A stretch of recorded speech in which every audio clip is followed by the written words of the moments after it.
Bonsoir et bienvenue à cette conférence Conciliation travail-famille. Comment éviter les pièges du télétravail pour trouver l'équilibre? Vous êtes près d'une vingtaine de participants à vous joindre à nous ce soir pour cet événement virtuel. Merci beaucoup d'être des nôtres. Je me présente, Sylvain Lacerte-Gagnon, du réseau des diplômés et des donateurs. Je serai votre animateur pour la soirée. Alors que les entreprises ont annoncé un retour progressif au travail dans un contexte d'incertitude face à une quatrième vague, plusieurs parents vont devoir apprivoiser cette nouvelle façon de travailler à la maison et au bureau afin de bien concilier travail et famille. C'est dans cette optique que nous vous présentons ce soir une conférence pour discuter des défis entourant le télétravail pour les familles.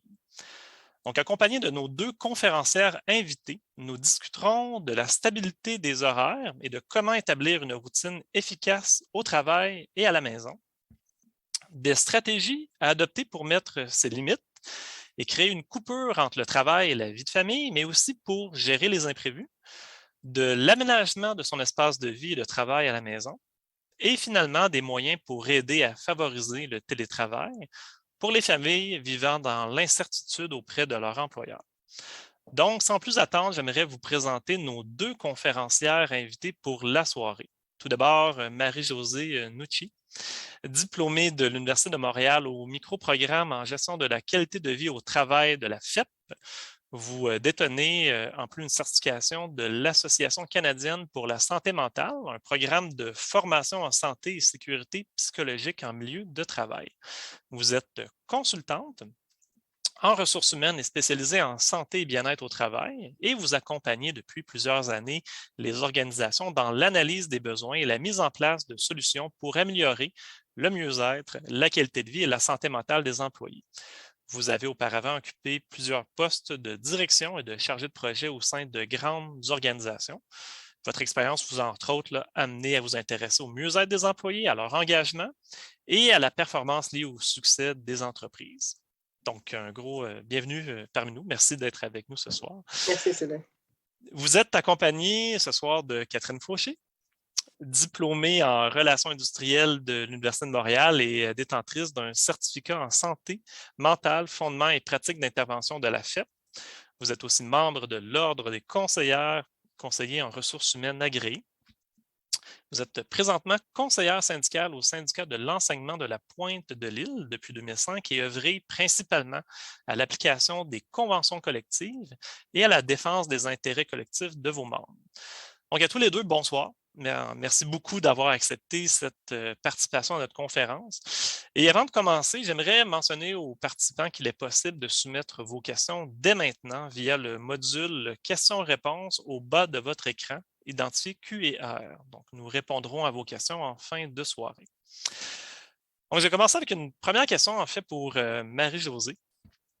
Avec le retour progressif au travail et la mise en place d'un nouveau système en mode hybride, quelle approche on devrait adopter pour instaurer une nouvelle routine de travail et retrouver une certaine stabilité au niveau des horaires? La question à 1 million de dollars. Donc, si j'avais la formule magique, je pense que je serais millionnaire aujourd'hui. Donc, c'est sûr qu'il y a on a plusieurs options, hein, il y a plusieurs solutions, mais je partirais avec l'idée que les solutions partent en fait de l'individu, puis aussi de l'organisation. C'est très facile parfois de blâmer un, blâmer l'autre dans un contexte aussi nouveau. On en parlait, on en parle souvent. C'est tout à fait nouveau ce que l'on vit. Comme gestionnaire de projet, je pense que ça m'aurait pris des années à planifier un tel changement de télétravail. On aurait eu des risques à n'en plus finir, de la gestion de changement pas possible. Tout aurait été évalué, puis même encore, on aurait eu des enjeux. Donc, ce qu'on a vécu, c'est vraiment quelque chose de mondial, d'inhabituel, d'extrême. Donc, des solutions toutes faites, est-ce qu'il y en a qu'une seule? Pas du tout. Donc, souvent, il faut se référer à soi puis comprendre aussi quels sont nos besoins puis comment on peut les mesurer. Après 19 mois de pandémie, je pense qu'on est en mesure de bien comprendre quels sont nos enjeux personnels que l'on a face au télétravail. Moi, si je me pose la question, je serais bien en mesure d'y répondre. Et je pense que c'est un peu dans cette lignée-là que je vais aborder en fait le sujet. C'est de comprendre un peu, parce que chacun on a des besoins qui sont différents, des situations qui sont différentes, on joue des rôles différents, on vient d'organisations différentes. Donc, d'avoir une formule magique qui correspond aux besoins de tout le monde, c'est impossible. Alors, j'aime bien partir de la base de dire quels sont mes besoins à moi, puis quelle était ma façon ou ma routine dans le travail avant que le télétravail arrive. Donc, chacun, on avait un modèle de performance, de la façon qu'on communiquait. Et tout. Donc, comment je peux reproduire ça en télétravail? En me posant certaines questions. Alors, c'est sûr que le monde hybride, ce qui va venir, ce qui est intéressant, puis moi, je trouve que c'est fascinant et j'espère que ça va se positionner de la sorte.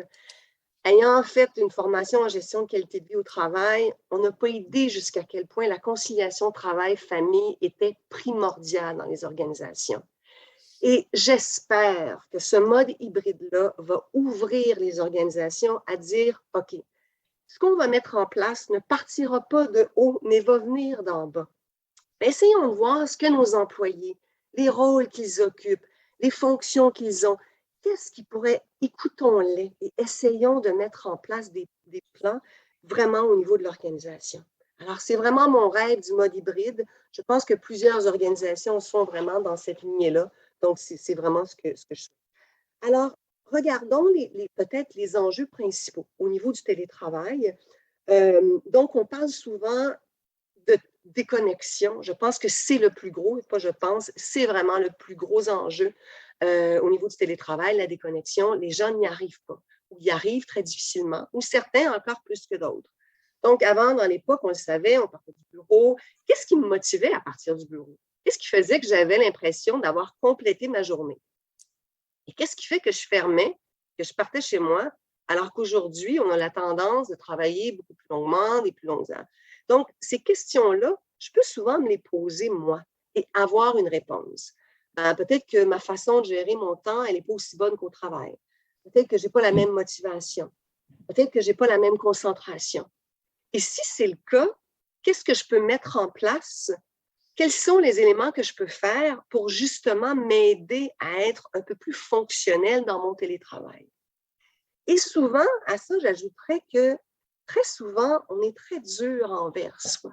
C'est-à-dire que le mode du télétravail nous a demandé de varier nos façons de faire. On a dû s'adapter à toute la technologie, une communication qui était différente et tout.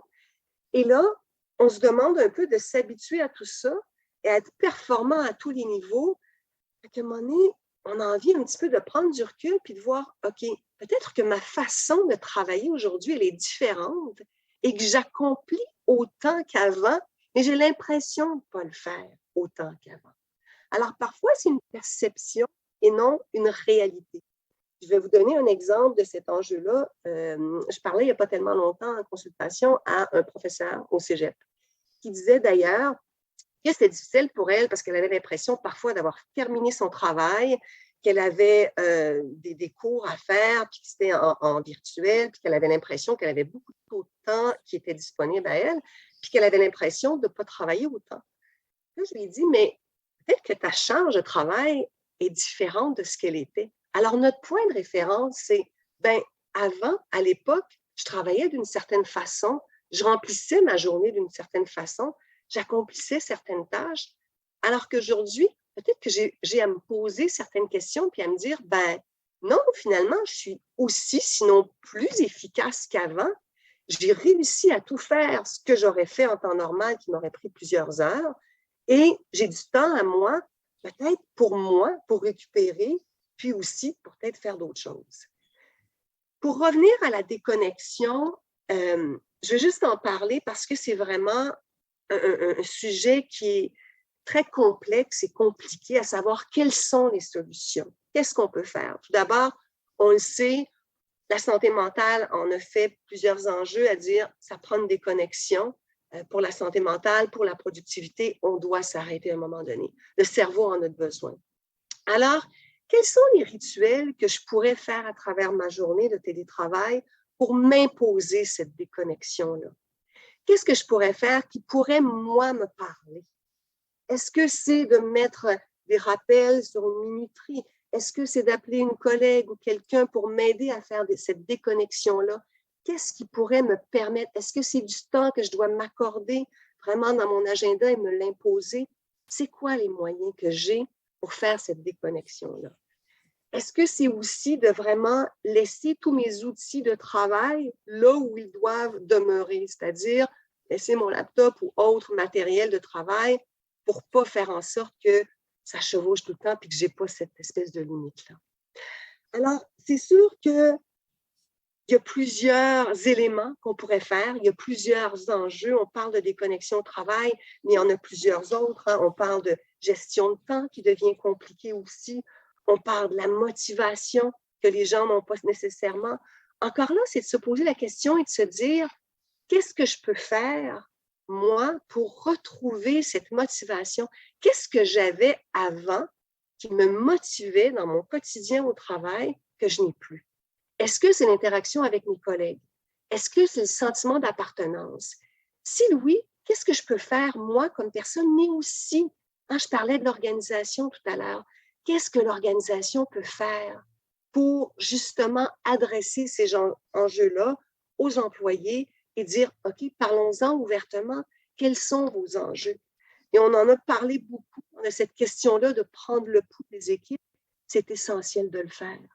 Alors, c'est vraiment que quelques exemples, il y en a plusieurs autres que je pourrais vous nommer avec des solutions, mais encore là, c'est vraiment à chacun de voir où ils en sont dans leur cheminement et comprendre quels sont les enjeux qui les préoccupent eux et qui impactent en fait leur productivité ou leur performance au niveau du télétravail. Puis, j'aimerais juste un dernier élément. Je pense que le mot de l'heure était beaucoup la bienveillance.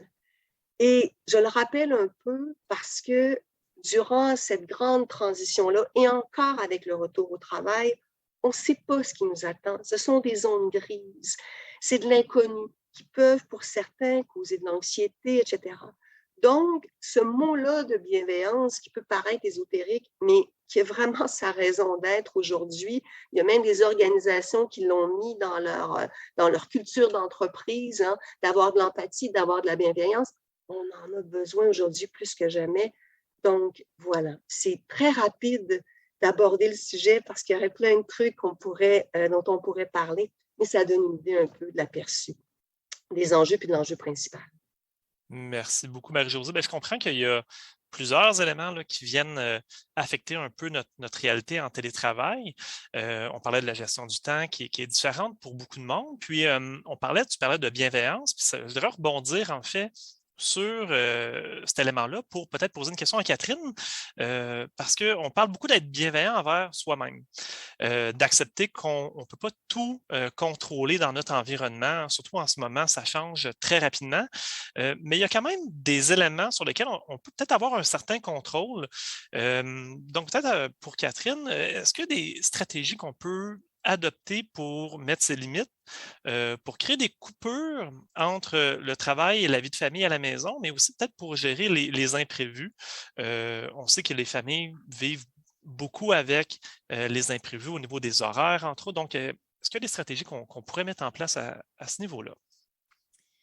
Oui, alors effectivement, Sylvain, il y a des choses qu'on peut faire, des stratégies qu'on peut mettre en place, à adopter pour couper tout ce qui est travail et famille. C'est ce que je vais aborder aujourd'hui. D'entrée de jeu, comme tu disais, on ne peut pas toujours tout contrôler, surtout quand notre environnement change. Il faut accepter aussi que tout ne peut pas être parfait. Ce n'est pas toujours facile de s'adapter, surtout devant une situation qu'on n'a jamais vécue.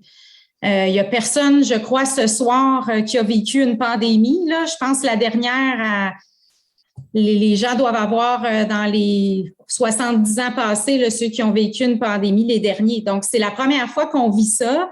Ça nous tombe dessus.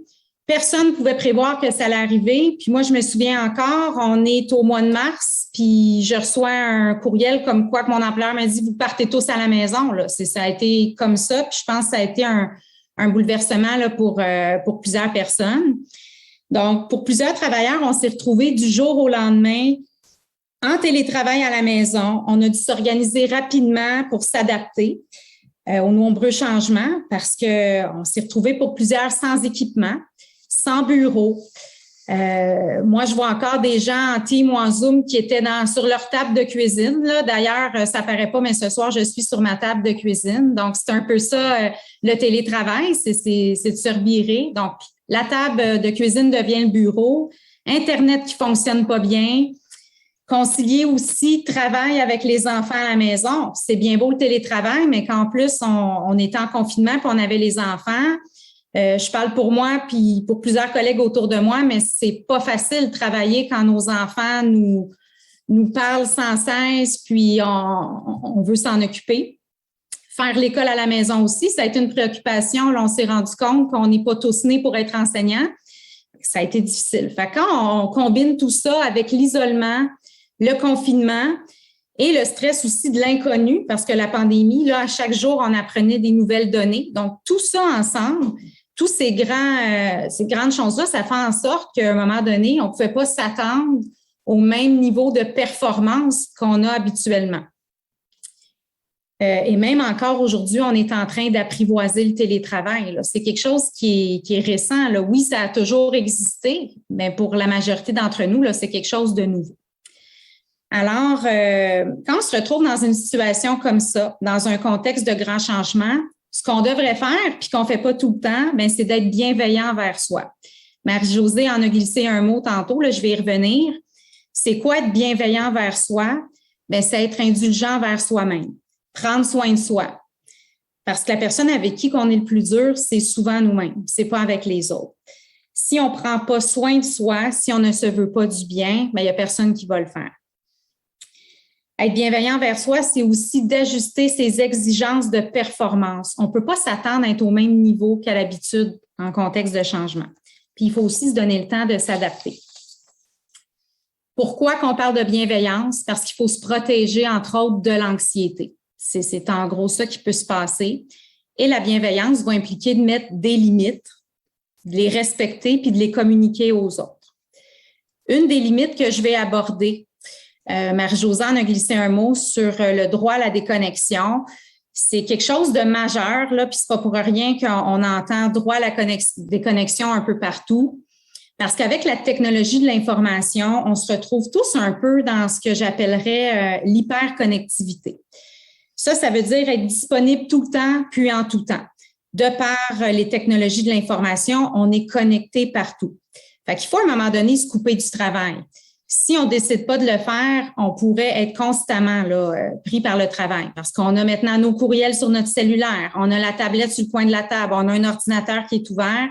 Elle est partout, la technologie de l'information. Donc, si on ne fait pas le choix, si on ne s'impose pas cette limite-là de se couper de ce travail, on va se retrouver à un moment donné en surmenage, puis on va avoir des problèmes de santé. Évidemment, je dis droit à la déconnexion, mais actuellement, au Québec, il n'y a pas encore de législation, il n'y a pas d'encadrement législatif à cet effet-là. Mais on constate que plusieurs employeurs, là, de par la pandémie, incitent quand même leurs employés à se déconnecter, que ce soit les soirs, les fins de semaine, les journées de congé. L'employeur fait son bout, mais l'employé doit faire le sien aussi, là. Fait que c'est ça, quand je disais, on a la tablette, le cellulaire, l'ordinateur tout le temps à portée de main. Il faut, à un moment donné, éviter de toujours répondre, être dans l'instantanéité. Là. On aime ça, là, avoir des réponses vite. On veut tout faire rapidement, mais il faut essayer de se mettre une limite par rapport à ça. Tout n'est pas urgent. Pas facile de résister à cet élan, mais comme je dis, si on ne le fait pas, il n'y a personne qui va le faire pour nous. Puis c'est facile de se laisser envahir là, par le travail dans des moments qu'on devrait plutôt consacrer à la détente, à la famille et à des moments de bien-être. Ce qu'on constate aussi avec la pandémie, c'est que les travailleurs en général augmentent leur volonté de répondre rapidement à leur employeur pour montrer leur efficacité. On a tous pensé à un moment donné, durant le confinement, mon employeur ne me voit pas, est-ce qu'il pense que je travaille ou il pense que je ne travaille pas? On a tous eu à un moment donné, à un certain moment, ce doute-là. Fait que ça fait en sorte, c'est un sentiment qui n'est pas agréable, fait qu'on veut encore plus répondre à la demande. Fait que c'est un danger des fois là, qui peut arriver. Fait que ce qui fait en sorte des fois qu'on va être connecté peut-être un peu plus longtemps là, pour défaire notre genre de culpabilité. En résumé, pourquoi qu'on a de la difficulté à se déconnecter? Bien, on veut que nos patrons et nos collègues nous trouvent efficaces et compétents. On veut prouver qu'on est efficace même à distance parce que le télétravail, pour plusieurs, c'est quelque chose qu'on veut qu'il reste. Fait qu'on veut prouver cette espèce d'efficacité-là. La peur d'avoir l'air moins productif. Le fait d'avoir accès au travail tout le temps, ça aussi, ça fait en sorte que ça sème une certaine confusion. On est à la maison, mais on a accès au travail, donc on est porté tout le temps à travailler. Donc, si on n'a surtout pas un espace là, pour le travail. Et finalement, ben, c'est ça, on en vient à perdre la notion du temps, puis le fait d'en faire plus, de ne pas se déconnecter, bien, ça peut augmenter les attentes des employeurs. On le dit toujours, des fois, on est victime de notre compétence. Quand on en fait trop, puis on est trop productif, bien, ça augmente un peu les attentes des gens. Puis ça peut, par la bande, là, augmenter la cadence pour les collègues. Pour l'employeur aussi a son bout à faire. La première chose, je penserais, ça serait de sensibiliser les employés puis les encourager pour envoyer des courriels en dehors des heures de travail. Il y a l'option de ce qu'on appelle le courriel différé. C'est que, mettons, moi, j'ai vraiment une envie pressante le samedi soir à 11 heures d'envoyer un courriel. Je ne veux pas nécessairement obliger tout le monde de le lire. Fait qu'on envoie le courriel en différé. Alors, les employés reçoivent seulement, mettons, le lundi matin à 8 heures leur courriel. Donc, ça, de plus en plus, là, c'est quelque chose qui est utilisé. Le respect du temps de repos, que ce soit dans les conventions collectives, dans les politiques, dans les règles de l'entreprise, c'est super important que l'employeur respecte ça. Il y a aussi aujourd'hui des clauses sur la limitation là, de l'utilisation des outils numériques, donc soir, week-end, congé. Et finalement, l'employeur devrait définir clairement, ça veut dire quoi le mot urgent. Parce que des fois, il y a des réponses qu'on doit donner rapidement, mais il y en a d'autres qui peuvent attendre. Fait que c'est de définir clairement là, ce genre d'attente-là. Et pour ce qui est de l'employé, bien évidemment, c'est de prendre le temps de réfléchir à ses pratiques, prendre un recul, voir qu'est-ce qu'on peut faire, qu'est-ce qu'on peut modifier, prendre le temps aussi de se déposer. Éviter de faire plus qu'une tâche en même temps. C'est le fun, le télétravail, mais travailler, faire une brassée de lavage, partir des muffins, on est moins concentré, là. Ça ne fonctionne pas. Fait qu'à un moment donné, c'est de faire un choix parce qu'on ne pourra pas tout faire en même temps. Et de penser à tout ce que ça peut produire sur la santé physique et la santé mentale, là. Tout ça, ça augmente le stress, ça gruge notre réserve d'énergie puis notre patience avec les enfants. On dort moins bien, puis là, on se retrouve dans une spirale d'anxiété, là. Puis ça, c'est vraiment pas bon. Fait que je vais revenir en terminant avec le mot bienveillance envers soi. Donc, pour savoir si on fait une bienveillance envers soi, moi, je me dis tout le temps, traitez-vous comme vous traiteriez un ami. Puis accepter que vous ne pouvez pas tout contrôler. Puis il faut prendre soin de nous parce que si on ne le fait pas, il n'y a personne qui va le faire. Voilà. Bien, merci beaucoup, Catherine. C'est donc un peu une responsabilité partagée que je comprends, autant du côté de l'employé que de l'employeur, mais il faut se donner le droit de déconnecter, de lâcher prise et ne pas avoir peur de le revendiquer un peu aussi à ce moment-là.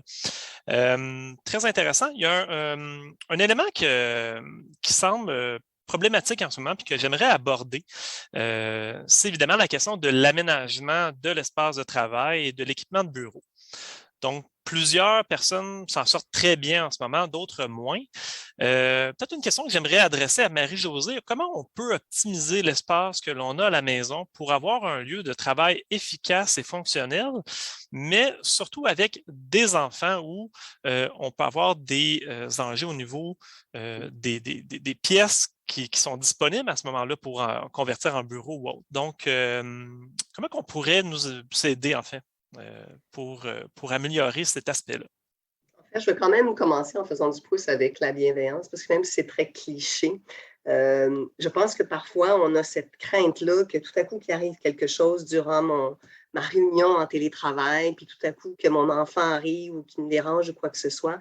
Puis en même temps, j'ai envie de nous donner la permission de dire oui, ça se peut que ça arrive. Puis je pense que les gens sont très compréhensifs en ce moment. Donc, est-ce qu'on peut, Catherine parlait de stress, est-ce qu'on peut se renlever de ce mode-là de penser que tout doit être parfait en télétravail parce que malheureusement, il y a des choses qu'on ne peut pas contrôler. Par contre, ce que l'on peut contrôler, je vais insister sur l'importance de désigner un espace de travail lorsque l'on parle de délimiter puis de télétravail, donc d'être à la maison. Aussi particulier que ça puisse paraître, il y a eu des études qui ont été faites à ce niveau aussi. Lorsqu'on est dans un environnement de travail, tout à l'heure Catherine parlait, puis il y en a plusieurs qui se sont retrouvés sur les tables à manger, en plein milieu du salon, peu importe, chambre à coucher, etc. L'important, c'est vraiment pour le cerveau de délimiter notre espace pour que cérébralement, ils se disent « OK, je suis dans un univers fermé ». Donc, que ça soit de faire face à un mur pour un peu nous empêcher, ou encore mieux, faire face à une fenêtre. Je vais parler tout à l'heure de la luminosité, comment elle est importante. Mais l'idée, c'est de délimiter notre espace de travail. Donc, qu'est-ce qu'on peut faire pour ça? Quelqu'un pourrait me dire, ouais, mais Marie-Josée, moi, je n'ai pas l'espace. OK. Alors, on va essayer, avec ce que l'on a, de se créer cet espace-là. Ça peut être aussi simplement que de dire, ben, moi, je vais peindre un mur, je vais peindre une section d'un mur, juste pour donner l'impression que ça, c'est mon environnement de travail. Donc, au cerveau, ça délimite. Ça peut être aussi, même au tout début de la pandémie, lorsque des chercheurs faisaient des recherches, ils disaient, même si 2 personnes partagent la même table de travail, vous pouvez, aussi simplement que ça puisse paraître, mettre une nappe sur la table pour juste, encore là, vous donner l'impression que votre espace, il est limité. C'est comme si ça permet moins au cerveau de partir puis de vagabonder ou d'aller dans des choses pour se distraire. Il y a l'idée du carton qu'on peut mettre aussi. Donc, ce sont tous des choses qui peuvent vraiment aider. Aussi, bon, c'est très de base, vous allez me dire, mais c'est quand même un élément important. Un environnement qui est surchargé, un environnement de travail, si j'arrive et qui n'est pas accueillant, bien, ça se peut que j'arrive avec une surcharge mentale en partant. Donc, si possible, de le mettre le plus aéré possible, le moins de trucs qui traînent pour vraiment se donner l'impression que quand on rentre au travail, on n'est pas dérangé par quoi que ce soit. Même chose avec les tâches ménagères. On en parlait tout à l'heure, ou les trucs qu'on a à faire. Encore là, moi, si je partais travailler à l'époque, quand j'étais à l'extérieur, ben, tout ce que j'avais à faire, je le faisais, là. Je ne me retrouvais pas sur ma table, chez moi, à voir, OK, j'ai mon lavage qui est là, je n'ai pas sorti tel truc, il faut que je prépare les lunchs. Tout ça, donc, d'avoir un environnement qui est contenu, m'aide à être en mesure d'avoir une meilleure motivation, une meilleure concentration, une meilleure performance en quelque sorte, même si je déteste le mot, mais ça me permet d'être moins un peu évadée dans mes idées. On parle aussi de simples choses comme de déposer même un tapis au sol. Ça peut être un élément intéressant à faire pour encore là délimiter un espace. Je parlais tout à l'heure de la lumière naturelle. On parlait de comment c'est important. Pour ceux qui n'ont pas cet avantage-là, ben, on peut mettre un miroir dans une pièce. Ça va donner l'impression de grandeur à l'espace, ça va donner l'impression de luminosité. Il y a aussi la luminothérapie, les lampes de luminothérapie. Sortez-les, c'est le temps. On est au mois de novembre. La santé mentale, il faut y penser, puis il faut y voir. Peut-être qu'avant, ben, dans notre bureau, on avait cette lumière-là qu'on n'a pas en ce moment. Donc, ce sont tous des éléments importants à considérer. Sur le rangement, un dernier élément par rapport à l'espace de travail, c'est aussi physiquement. Qu'est-ce que je peux faire? En ce moment, c'est le temps, là. Ceux qui sont encore en télétravail ou qui se préparent à aller en mode hybride, prenez le temps de voir qu'est-ce que je peux changer ou modifier dans mon entourage, dans ce que j'ai, pour modifier ne serait-ce que d'ajouter, de maximiser l'espace, par exemple, vertical qu'il y a. C'est le temps de le faire, aussi banal que ça puisse paraître, d'avoir tous mes éléments à portée de main, de me réorganiser, de prendre le temps d'organiser mon espace, c'est le temps de le faire. Et les enfants, alors ça, on en fait quoi? J'en parlais tout à l'heure, hein, il y a des fois où on ne peut pas contrôler. Il y a des petites choses à faire. En ce moment, je pense que c'est moins complexe que ce l'était. Au début de la pandémie, je pense que l'enjeu était multiplié par 1000. Il y a toutes sortes de trucs qui étaient inventés. J'en ai retenu quelques-uns, moi, qui me parlaient beaucoup. C'est sûr que pour l'espace, on n'a pas tous une pièce fermée. On ne peut pas tous être dans un univers avec une porte. Mais il y a des façons de dire à nos enfants, ben là, je suis occupée, hein, je ne peux pas. Alors, c'est de mettre, si on n'a pas une porte, c'est de mettre un carton, hein, que ce soit avant de se rendre à l'espace ou même sur le sol, de dire non. Quand ce carton-là est déposé, je mets une image pour dire non, maman travaille, papa travaille, il n'est pas accessible, ce n'est pas le temps. Aussi, de ne pas hésiter, hein, de parler à haute voix ou même d'enlever nos écouteurs pour que l'enfant entende peut-être ce qui se passe, bien sûr, dépendamment de l'âge de l'enfant, mais peut-être que s'il entend que, OK, je ne suis pas tout seul, là, il y a d'autres voix alentour, peut-être que ça va empêcher aussi l'enfant de venir nous déranger, alors que c'est une réunion peut-être importante ou quelque chose dans cet ordre d'idée-là. L'autre chose, c'est de faire aussi des espèces de comptoirs d'activités. Ça a l'air un peu bizarre à dire, mais est-ce que je pourrais mettre, puis certains même le faisaient, soit sur un carton, quelque chose de très simple qui peut être vraiment déballé, où l'enfant encore a son petit territoire, ça peut être sur un sac, un drap, peu importe. Puis, on les incite en fait à un peu être dans cet univers-là, à leur créer un univers de jeu aussi à eux, de s'inventer des choses pour encore avoir leur espace de travail qui peut ressembler aussi à celui de maman ou papa qui est restreint. Et donc, c'est des activités. Mais est-ce que c'est un défi? Tout à fait. Ceux qui ont eu des enfants, je pense, peuvent très bien le confirmer. C'était pour plusieurs très difficile. Et encore là, moi, je fais souvent des conciliations travail-famille. Je pense que c'est des éléments aussi de plus en plus que l'employeur et l'organisation prennent en considération. C'est-à-dire comment on peut justement concilier travail-famille dans notre nouvelle vie de travail. Comment je peux faire pour prendre des journées, que mon enfant soit là et d'être encore efficace. Comment je peux venir compenser un peu sur peut-être des tâches que avant j'aurais été là, disponible, plus alerte, mais en ce moment, je ne peux pas le faire.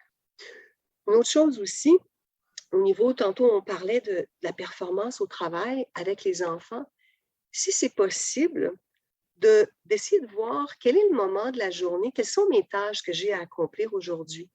Et est-ce qu'il y a un moment que je pourrais accomplir celles qui sont plus complexes à un temps où les enfants sont couchés ou sont en train de faire quelque chose pour me permettre en fait de mieux me concentrer, d'être en mesure de compléter la tâche. Encore là, ce sont des ajustements que l'on a à faire, c'est des observations, mais ce sont des choses que l'on ait des enfants ou pas même.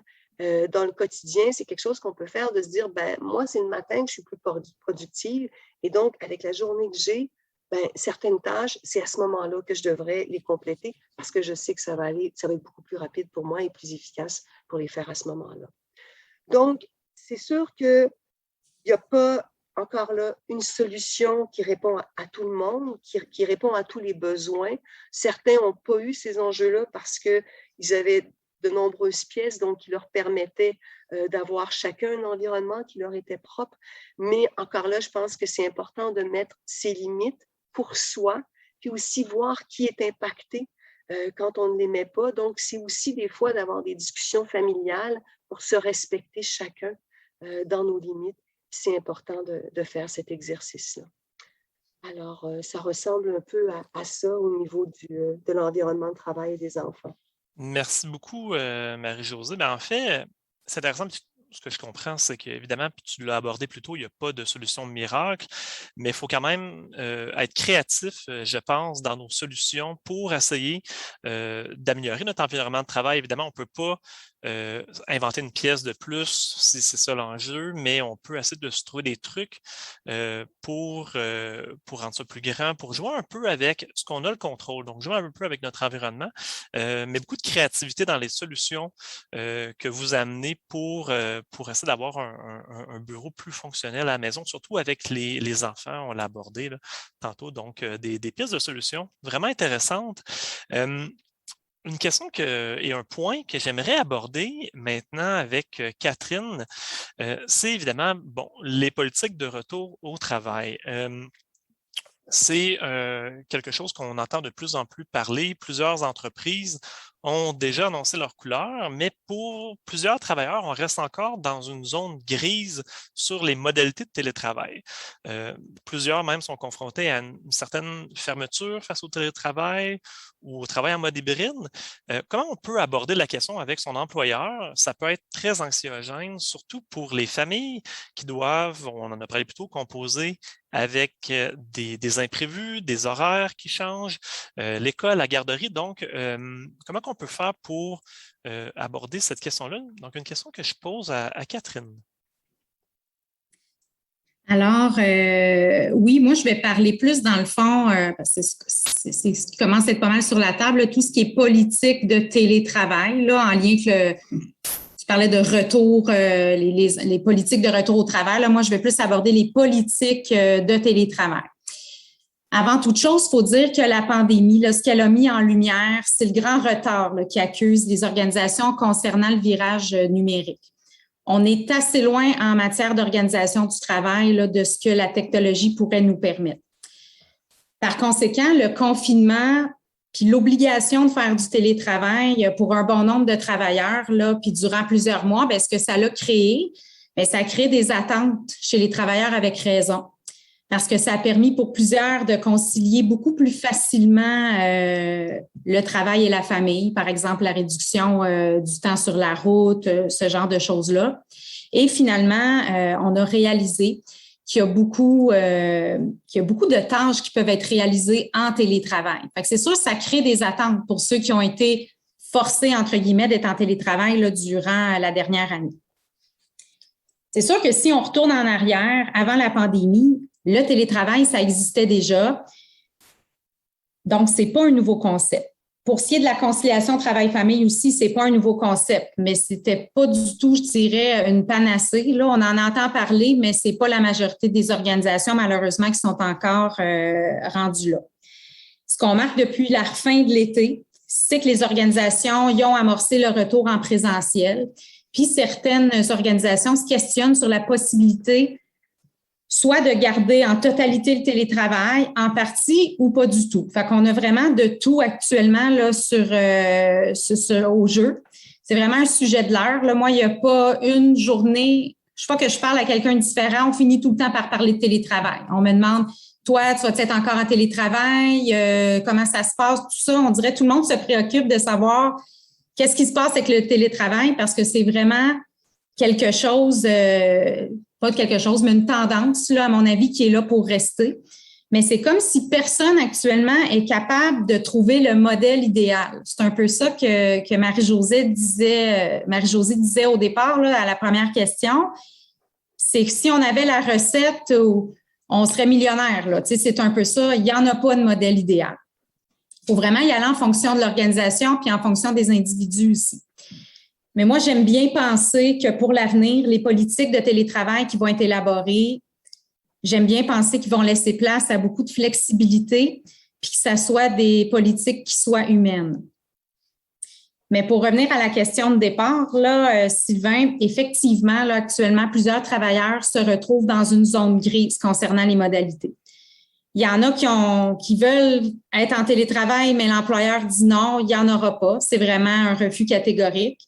Et il y en a d'autres qui se sont fait aborder. C'est l'employeur qui a fait les premiers pas puis qui est ouvert à ça, mais ils ne savent pas trop par où commencer parce qu'on n'élabore pas une politique de télétravail là, tous les jours.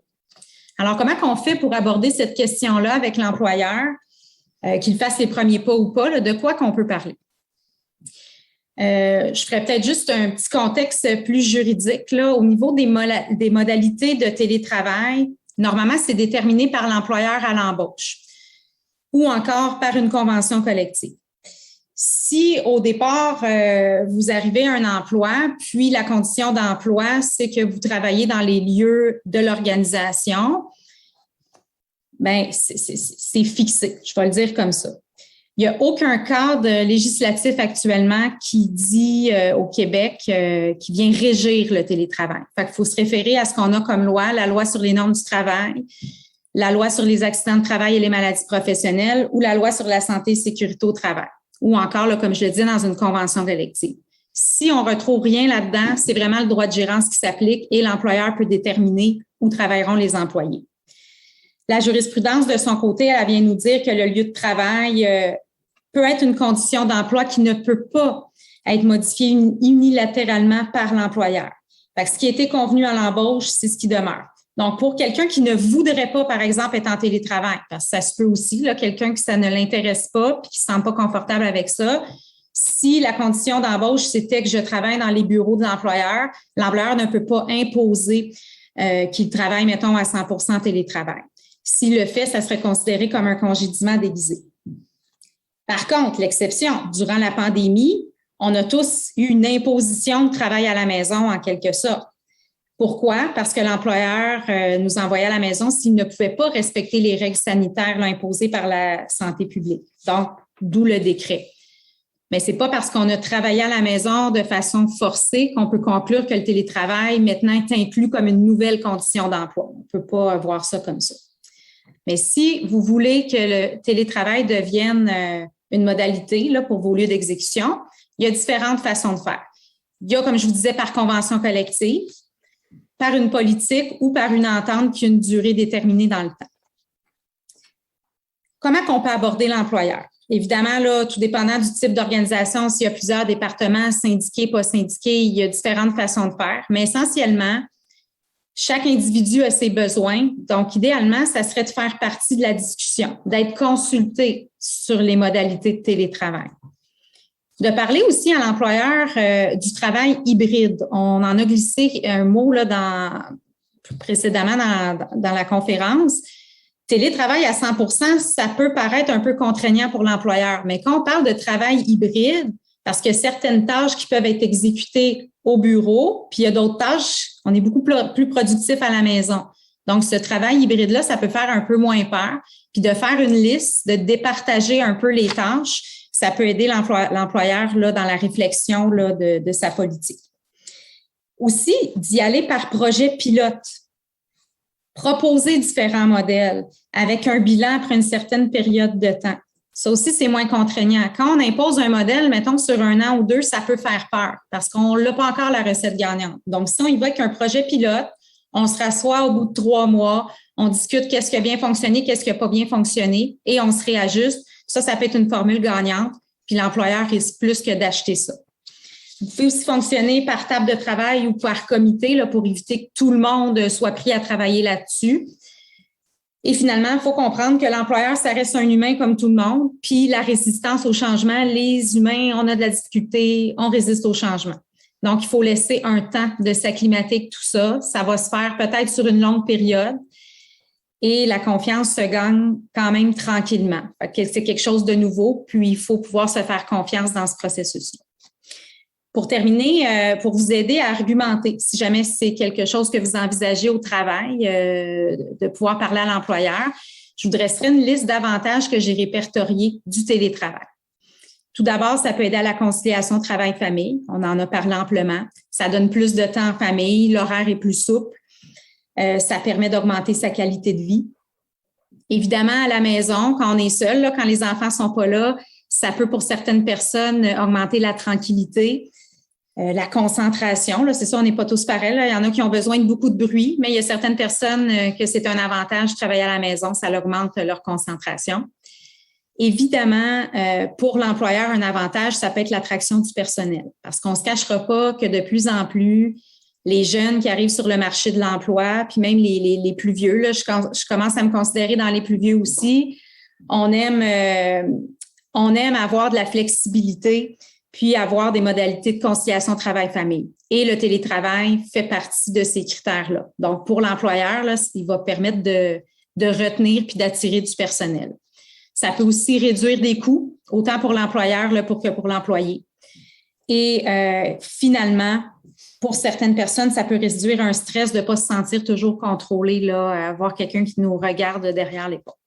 Fait que finalement, on ne peut pas imposer le télétravail à l'employeur, mais il faut réfléchir. Là, avec la pandémie, ça a forcément provoqué, comment je dirais bien ça, les obligations qui vont vouloir demeurer dans la course devront un peu aller vers le télétravail, justement avec ce que je disais là, pour l'attraction là, puis la rétention de leur personnel. Fait que dans les sondages, là, c'est un peu ça qu'on retrouve. Ce sont 2 critères là, très importants, conciliation travail-famille et télétravail. Voilà. Merci beaucoup, Catherine. Donc, on comprend que ça varie beaucoup d'un employeur à l'autre, de l'emploi qu'on a. Ça peut varier d'une convention collective ou des conditions qui ont été négociées à la base avec l'employeur lorsqu'on est arrivé dans cet emploi. Donc, plusieurs facteurs. Il faut ouvrir le dialogue des 2 côtés, je pense. Mais comme vous dites, c'est un facteur. C'est quelque chose qui va devenir en fait de plus en plus présent dans la négociation des postes pour les prochains travailleurs. En fait, on va sûrement s'attarder beaucoup plus à cette conditions-là là, du télétravail. Donc, très intéressant. J'espère que ça a aidé un peu les gens qui sont dans une situation un peu peut-être ambiguë à ce niveau-là. Je ne sais pas si Marie-Josée voulait peut-être rebondir là-dessus sur la question du télétravail et avec l'employeur. J'aimerais juste ajouter un facteur qui est très important puis trop souvent peut-être négligé. C'est le rôle que le gestionnaire a eu et qu'il a encore dans ses nouvelles responsabilités en télétravail ou en mode hybride. Et trop souvent, ce que l'on entend, même au niveau de la santé mentale, en ce moment, c'est vraiment problématique, où les gestionnaires se sont retrouvés avec des tâches qui n'avaient pas les compétences, qui n'avaient pas nécessairement les formations pour comprendre comment on fait pour gérer une équipe en mode hybride, comment on fait pour la gérer en télétravail. Et ils n'ont pas nécessairement eu le support ou l'accompagnement dont ils avaient besoin pour bien réussir ce rôle-là. Donc, plusieurs se sont retrouvés avec vraiment des nouvelles tâches ou un rôle qu'ils avaient à jouer. Et donc, j'inviterais aussi les organisations à peut-être prendre le temps d'évaluer avec les gestionnaires, même si ça fait longtemps qu'ils sont dans leur rôle en télétravail ou qu'ils s'apprêtent à aller en mode hybride, de prendre le temps d'avoir cette discussion-là. Évidemment, ça prend un environnement où il y a une sécurité psychologique pour aborder ça.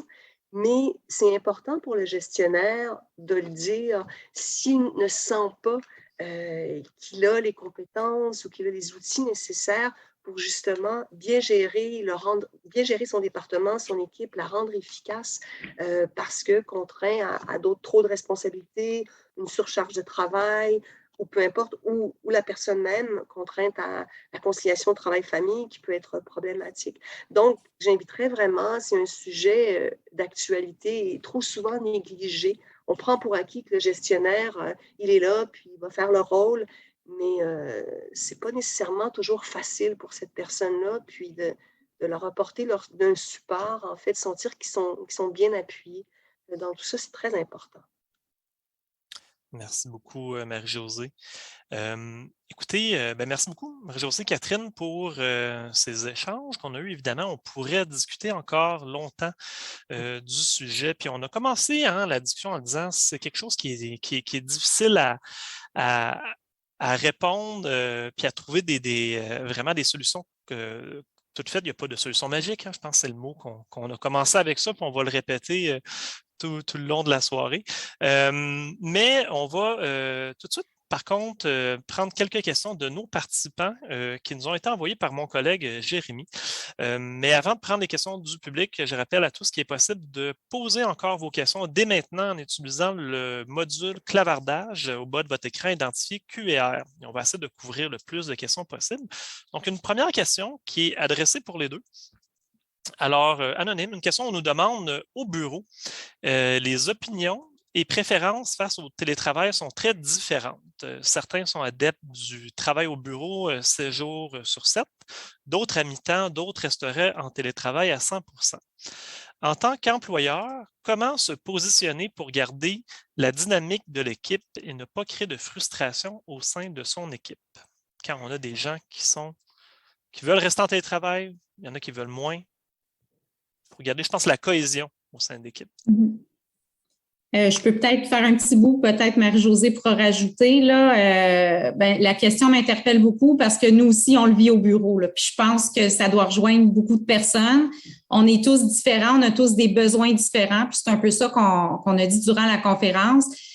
Une politique, il n'y a pas de recette magique pour rejoindre tout le monde. Une politique, normalement, ça s'applique à l'ensemble des employés. Donc, ça doit être la même chose pour tout le monde. Puis c'est un peu, on est pris un peu là-dedans actuellement parce qu'il n'y a rien qui correspond. On n'est pas capable de mettre le doigt sur ce qui va plaire à tout le monde. Puis je ne suis pas sûre qu'on va le trouver. Fait que, moi, je pense qu'il faut innover, il faut être créatif dans tout ça. Là. Il faut aussi une souplesse de l'employeur, peut-être comment je dirais ça, peut-être de rencontrer son monde, de faire des petites équipes de travail, de consulter son monde, c'est quoi les besoins de l'entreprise, quelles sont les tâches qui se font au bureau, pas au bureau, d'essayer de départager tout ça, puis au final, après ça, de trouver un modèle.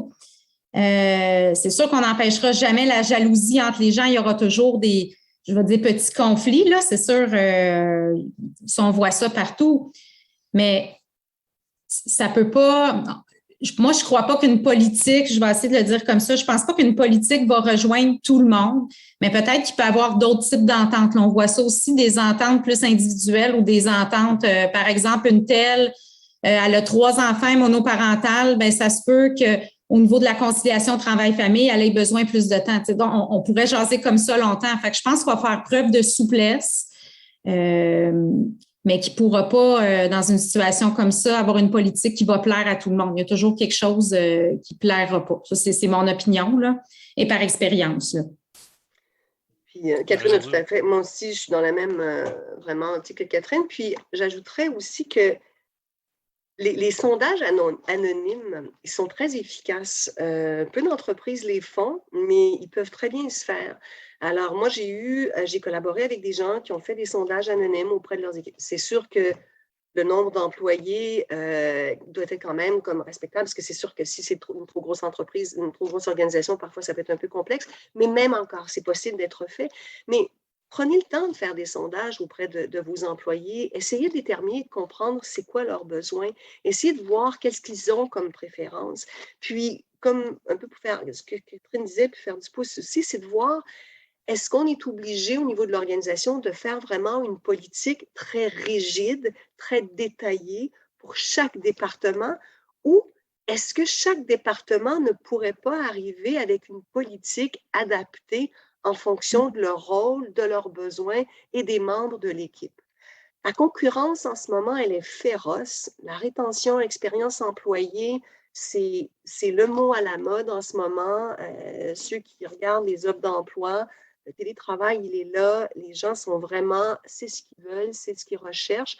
Je pense que les organisations n'auront pas le choix d'emboîter le pas puis d'y aller de cette façon-là. Maintenant, c'est à chacun de voir, puis aussi d'avoir l'engagement de la direction pour vraiment comprendre que on ne peut pas revenir en arrière. Les gens qui ont connu le télétravail, ce qui risque d'arriver, c'est que les employés vont probablement quitter l'entreprise. Ceux qui ont vraiment aimé cette formule-là, puis que vraiment, pour eux, ça fonctionne, puis qu'ils vont rencontrer le gestionnaire, ben, probablement qu'ils vont quitter, puis ils vont trouver un endroit qui va correspondre davantage à leurs besoins.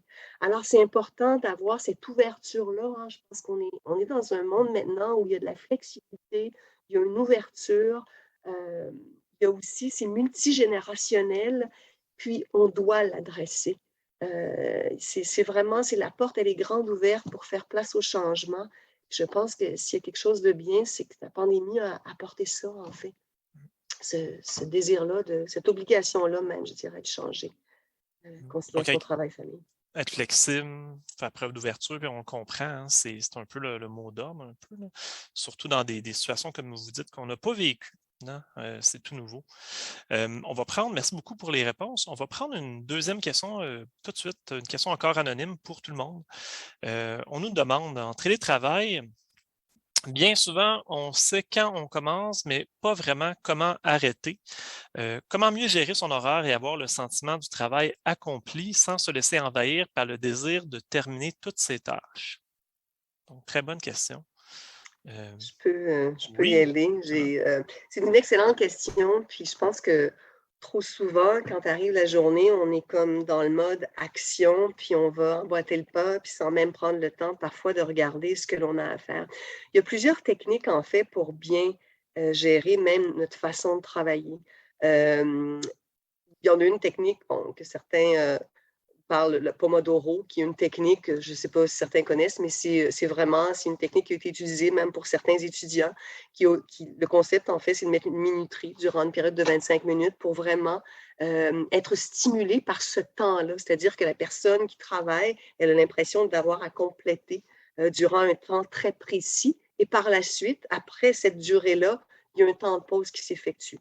Ce temps de pause-là, il est nécessaire, ce n'est pas pour rien qu'il est là, c'est parce que vraiment, c'est ce que ça prend pour faire une journée et bien la remplir. Maintenant, je pense aussi que trop souvent, plusieurs d'entre nous, on a l'impression qu'on n'a pas réalisé on n'a pas accompli ce que l'on devait accomplir. parce qu'on n'a pas pris le temps de regarder ce que l'on ne fait vraiment, parce que notre travail, notre rôle a peut-être changé. Ce que l'on aurait fait avant est différent de ce que l'on fait maintenant. Donc, il y a cette perception-là, parfois, de l'impression que l'on n'a pas accompli, puis qu'on veut continuer. On dirait que le temps, les journées sont indéfinies maintenant. C'est qu'on ne se permet plus de se dire, OK, c'est assez, je dois terminer à tel moment. Et donc, d'avoir un horaire qui nous dit, c'est comme si on est moins limité dans le temps. C'est comme si le temps est éternel parce que je peux travailler sur des longues heures. Et ça, c'est vraiment pour soi, chacun d'entre nous, pour vraiment se discipliner, pour avoir cette capacité-là de dire, soit que je me mets des activités pour me forcer à justement avoir l'impression qu'il y a un arrêt qui se fait, puis à un moment donné, dire, je termine mon temps et je passe à autre chose. Mais c'est sûr que ça prend une organisation, une façon de bien travailler. Encore là, c'est des formations qui peuvent se donner. Puis j'invite les gens, encore là, à évaluer quels sont leurs besoins au niveau du télétravail, puis d'échanger avec des collègues pour voir qu'est-ce que tu fais, toi, qui peut t'aider. Quels sont les trucs qui peuvent être mis en place? Catherine? Oui, bien, je rajouterais peut-être que c'est nouveau, puis c'est comme n'importe quoi, plus qu'on se pratique, plus qu'on devient bon. Donc, on n'est pas habitué, on est à la maison, on travaille un travail. Là, on en parlait, la déconnexion, bien, ça vient en se pratiquant à un moment donné, puis c'est de prendre un recul à la fin de sa semaine, puis de se poser des questions. Tu sais, si nos proches passent leur temps à se plaindre qu'ils ne passent pas assez de temps avec nous, bien là, maman, avant, on avait le temps de faire ci, là, on n'a plus le temps de faire ça. Bien là, à un moment donné, c'est d'allumer la petite lumière qui dit, OK, il y a quelque chose qui ne fonctionne pas, ou mettons, mon bureau est dans le sous-sol, je suis toujours rendue en bas, bien, ça ne fonctionne pas non plus, là. Fait que, tu sais, peut-être aussi, c'est de respecter, quand on est au bureau, je vais prendre le chiffre 9 à 5, bien, quand il est 5 heures, on quittait, puis c'était terminé. Mais c'est un peu la même chose à la maison. Tu parlais, Marie-Josée, tu sais, d'avoir aussi un horaire, se fixer un horaire, bien, c'est de le respecter. On ferme tout, là. Rendu à 5 heures, on ferme l'ordinateur, on ferme la sonnerie du cellulaire, on ferme tout. C'est plus qu'on va se pratiquer, plus qu'on va devenir bon. Mais il faut être bienveillant. Je vais revenir avec la bienveillance envers soi. On ne peut pas devenir bon du premier coup. Il faut se laisser une chance. Puis il faut se dire, ben c'est ça, je travaille autrement. J'atteins pas les mêmes objectifs qu'avant, mais c'est ça, c'est une question de perception. Là, on travaille autant, c'est juste qu'on le fait pas de la même façon. C'est de se parler puis pas de se récompenser, mais de dire, j'ai quand même fait des choses aujourd'hui. Là, c'est terminé. Je continuerai demain. Moi, c'est comme ça que je le vois, là, mais c'est pas facile. C'est sûr que c'est plus facile à dire qu'à faire. Évidemment. Mais merci beaucoup. Puis je pense que ça l'a répondu à la question de Lila qui nous avait posé justement une question sur la technique Pomodoro et la gestion du temps. Donc, j'espère que, bon, alors au même moment qu'on avait la question, on a un peu répondu, mais elle nous posait aussi une deuxième question et elle nous demandait est-ce qu'on a des suggestions d'applications informatiques qui pourraient être utiles à adopter en télétravail? Peut-être application là, pour la gestion du travail. Donc, je ne sais pas s'il y aurait des idées que vous auriez pour des outils informatiques. En fait, Pomodoro, il en existe. Ça existe donc comme application. Il y en a aussi, les noms, je ne les connais pas, mais par rapport à la déconnexion. Donc, pour savoir combien de temps on a été connecté. Donc, pour vraiment se forcer aussi à ne pas utiliser le temps, c'est vraiment s'imposer cette déconnexion-là. C'est une très bonne question. Ça va m'inciter en fait à aller faire mes propres recherches moi-même mais à part Pomodoro, que je sais qu'il existe, mais je sais qu'il y en a plusieurs. Excellent. Merci beaucoup. On va poursuivre avec une autre question. Donc, on nous demande, question anonyme encore pour adresser à tout le monde, avec la révolution du télétravail, les employeurs doivent ajuster leur façon de faire et pour certains revoir leur description de poste pour attirer les candidats adeptes du télétravail. Doit-on s'attendre à ce que les prochaines années, cette option s'intègre dans un modèle courant et un droit régi par les normes du travail? On en a parlé un peu plus tôt. Est-ce que c'est... Mais c'est comme je disais tantôt, il n'y a pas d'encadrement législatif encore à ce niveau-là. Est-ce que ça va venir? Je veux dire, personne ne le sait là encore, mais c'est sûr que on en entend parler partout. Tout le monde veut ça. Puis pas juste au-delà des organisations en tant que telles, avec les employés qui sont déjà là, juste les bureaux qui sont à Montréal, par exemple, versus les gens qui restent sur la rive nord, rive sud, c'est un problème, le trafic, là. On va parler de ça. Donc, moi, je décide de ne pas vouloir, par exemple, rester à Montréal parce que j'aime pas je suis pas urbaine, par exemple. Je décide d'aller rester à Mont-Laurier. Mais ça l'empêche quoi? Le télétravail permet de faire certaines choses. Comme mon travail à moi actuellement, c'est beaucoup du téléphone, c'est beaucoup des rencontres, c'est beaucoup des courriels. Je pourrais être n'importe où dans le monde, puis je pourrais faire la même chose. Ça change absolument rien. Mais le fait, je ne sais pas si ça va être encadré dans des lois, mais le fait de le permettre, du moins, ça va aller attirer des gens qui sont beaucoup plus loin qu'actuellement, ils n'appliqueront pas dans des organisations à Montréal. Je suis la première.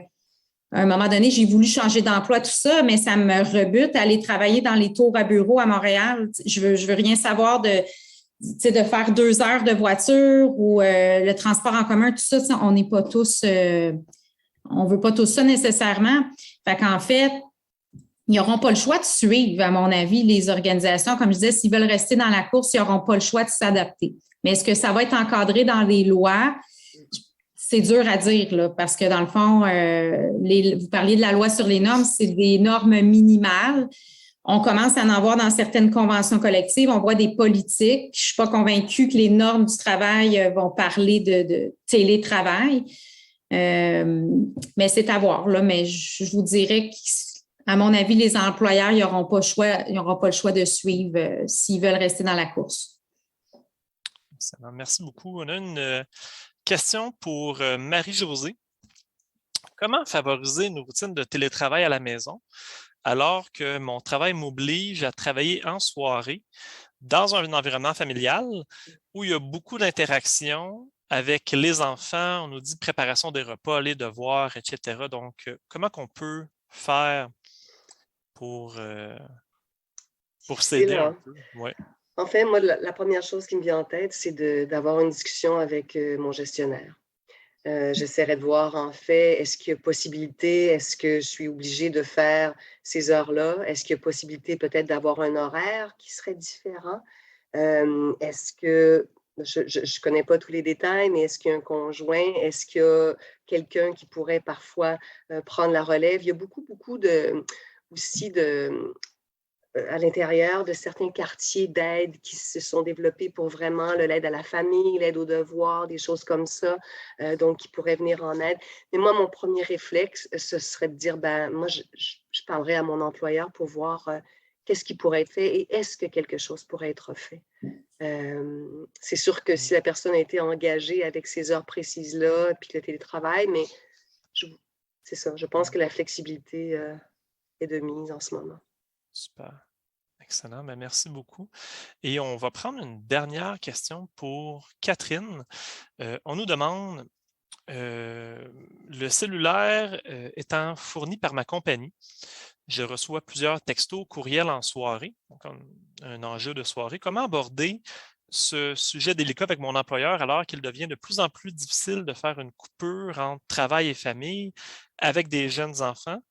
Surtout qu'on nous dit que la personne travaille 5 jours par semaine à la maison. On en a parlé peut-être un peu plus tôt, mais comment aborder cette question-là là, avec son employeur?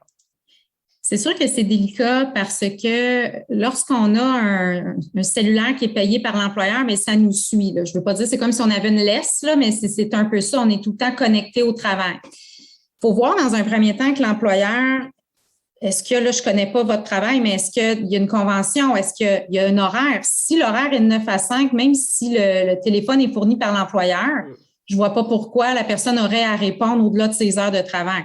Il y a toujours être obligé versus je le fais parce que ça me tente. Il y a plusieurs personnes qui le font par eux-mêmes et se disent je vais le faire tout de suite, je n'aurai pas besoin de le faire demain. Ça, c'est une chose.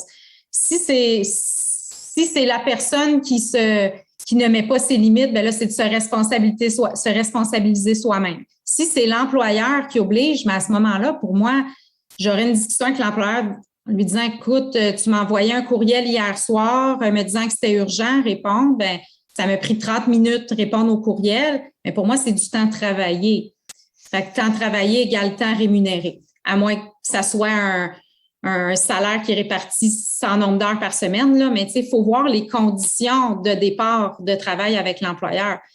Mais techniquement, quand il y a des heures à respecter, un employeur ne va pas obliger son employé de répondre au-delà des heures. Fait que quand je disais de préciser les attentes avec l'employeur, c'est un peu ça. Il faut que les attentes soient claires. À quoi l'employeur s'attend? Est-ce qu'il s'attend que je fasse mon 9 à 5 ou il s'attend parce qu'il paye le cellulaire que je réponde en dehors? Si c'est ça, ben moi, j'essaierai de voir s'il n'y a pas des modalités de temps supplémentaires ou comment on s'organise. Parce que normalement, on est payé pour le temps travaillé, là. Excellent. Merci beaucoup à vous deux pour toutes ces réponses aux questions. J'espère que ça a aidé un peu nos participants avec nous ce soir. En fait, c'est ce qui va terminer notre soirée. Mais avant de terminer, j'aimerais quand même vous donner un mot de la fin, peut-être pour conclure, parce que on a dit beaucoup de choses, on a couvert beaucoup de sujets. Mais qu'est-ce qu'on devrait retenir, en fait, là, de ces discussions-là? Je vais commencer avec Marie-Josée. Je pense qu'on a parlé beaucoup qu'il y a 2 joueurs clés dans tout ce télétravail-là, qui est l'individu et l'employeur. Puis, c'est sûr que ce n'est pas toutes les cultures d'entreprise qui ont cette option-là, cette possibilité-là d'ouvrir la conversation. Mais je pense qu'avec le mode hybride qui risque de s'en venir dans plusieurs entreprises ou télétravail, qui risque de rester pour plusieurs, je pense qu'il est temps, même avec la nouvelle année qui s'en vient, pourquoi ne pas prendre ce temps-là de réflexion pour peut-être même le proposer à notre gestionnaire pour dire si on prenait le pouls un peu de ce qui se passe, de ce qu'on a vécu à travers les derniers mois, si on prenait le pouls pour un petit peu planifier ce qui s'en vient. C'est sûr qu'il y a beaucoup d'inconnus, mais je pense que c'est sûr qu'il y a une portion individuelle et organisation qui est essentielle. Je pense que l'humain, Catherine l'a dit, avec cette pandémie-là, on est revenu à l'humain. Le mieux-être au travail n'a jamais été aussi important. La rétention est problématique en ce moment. Je pense que tout employeur, toute organisation qui a envie de retenir ses employés puis d'être là pour les bonnes raisons, puis qu'ils sentent vraiment un investissement de la part des employés de motivation, je pense qu'ils n'auront pas le choix que d'emboîter ce pas.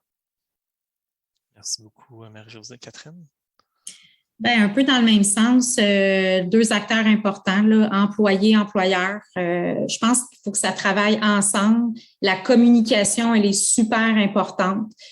Des fois, on l'oublie, mais ça vaut la peine des fois de discuter. Là. Des fois, on perçoit des choses chez les autres, mais rien n'est mieux qu'une discussion. Aussi, penser, on parlait de bienveillance envers soi.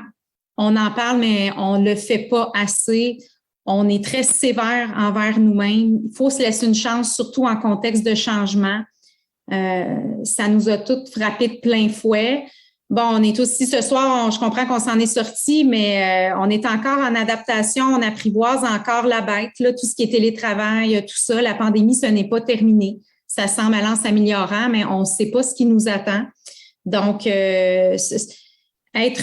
penser à soi, être l'ami, être notre ami, là, c'est comme ça, je dis toujours, qu'est-ce qu'on dirait à notre ami? Bon, on se le dit à nous-mêmes. Là. Donc, se donner la tape sur l'épaule, de ne pas voir ce qu'on n'a pas fait, mais de voir ce qu'on a fait, puis de se laisser une chance là, dans tout ça. Puis c'est comme ça qu'on va y arriver. Là. Excellent. Ben, merci beaucoup pour ces bons mots. Puis je pense que ça résume bien un peu les discussions de la soirée, hein, être bienveillant, se faire confiance, se donner une chance, donc et apprivoiser la situation. C'est une zone grise qu'on tranquillement, je pense qu'on va apprivoiser, mais il y a encore beaucoup de chemin à faire, puis on est en train tranquillement d'apprivoiser la situation du télétravail que plusieurs travailleurs vivent en ce moment. Donc, c'est ce qui va conclure notre soirée, mais avant de quitter, on va vous partager un court sondage dans la zone clavardage. On vous remercie beaucoup de prendre 1 minute pour nous partager vos commentaires et l'appréciation de la conférence. Merci à nos conférencières, Marie-Josée Nucci et Catherine Fauché. Merci beaucoup à mon collègue Jérémy Despart qui a pris soin de me transmettre vos questions via le clavardage. Merci à l'équipe du groupe de couverture d'événements de l'Université de Montréal, sans qui nos événements virtuels ne seraient pas possibles. Un merci à notre partenaire d'affinité TD Assurance qui nous aide à soutenir les activités du réseau des diplômés. Et un gros merci à tous nos participants. On me dit que vous étiez près de 25 à vous joindre à nous ce soir. Donc, on apprécie énormément votre présence en grand nombre. Donc, surveillez nos prochaines conférences organisées par le réseau des diplômés. Vous trouverez tous les détails sur notre site web. Le lien sera affiché dans la zone clavardage. Donc, le 4 novembre prochain, une ciné-conférence sur l'aide médicale à mourir avec la présentation du film Blackbird, mettant en vedette Susan Sarandon et Kate Winslet. Le 9 novembre, une rencontre avec 3 jeunes diplômés de la faculté de droit sur l'avenir après les études. Et finalement, dans notre série de conférences, La Grande Transition, une rencontre et témoignage avec des conseils de jeunes diplômés de la faculté d'aménagement sur leur passage de la vie académique à la vie professionnelle. Donc, c'était Sylvain Lacerte-Gagnon pour le réseau des diplômés et des donateurs qui vous souhaite à tous une très bonne soirée, mais surtout, prenez bien soin de vous à la maison et au travail.